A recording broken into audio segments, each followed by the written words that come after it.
Breaking news చూస్తున్నాం. పవన్ కళ్యాణ్ భద్రతపై AP DGP Dwaraka Tirumalarao స్పందించారు. రాజమహేంద్రవరంలో పర్యటించిన ఆయన పవన్ కళ్యాణ్ ఇంటిపై డ్రోన్ ఎగిరిన ఘటనపై విచారణ కొలిక్కి వస్తుందని చెప్పారు. పవన్ ఇంటిపై డ్రోన్ ఎగిరిందా లేదా అన్న అంశంపై స్పష్టత రావాల్సి ఉందన్నారు. మంజంలో పవన్ పర్యటనలో నకిలీ ఐపీఎస్ అధికారి పట్టుబడిన ఘటనలో పోలీస్ శాఖ వైఫల్యం లేదని పేర్కొన్నారు.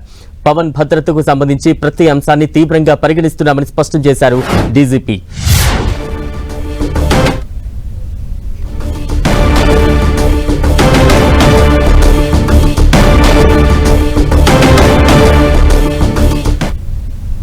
ఏజెన్సీ విషయంలో జరిగిన ప్రోగ్రాం గురించి ఏజెన్సీ జరిగిన విషయంలో ఏజెన్సీ ఏరియాలో జరిగిన ప్రోగ్రాం అయిపోయాక ఒక అతను ఎక్స్ ఆర్మీ అతను అలా చేశాడు. దాని మీద కేసు కట్టాం, అతన్ని అరెస్ట్ చేయడం కూడా జరిగింది. రెండవది ఈ డ్రోన్ విషయంలో మొన్న నా దృష్టికి రాగానే 24 అవర్స్లో రిపోర్ట్ కావాలని అడిగాను.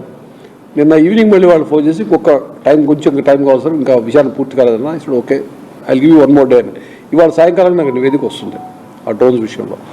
ఏది అయినప్పటికీ ఒక డిప్యూటీ సీఎం గారు కానీ ఇంకేదైనా కానీ ఇంకెవరైనా కానీ ఎవరిని కూడా భద్రతా విషయంలో పోలీస్ డిపార్ట్మెంట్ ఏమాత్రం కూడా ఏమరపాటుగా ఉండదు అని మీకు తెలియజేస్తా ఉన్నాను. దానికి సంబంధించిన విషయాన్ని చాలా తీవ్రంగా పరిగణించి నివేదిక తెప్పించుకొని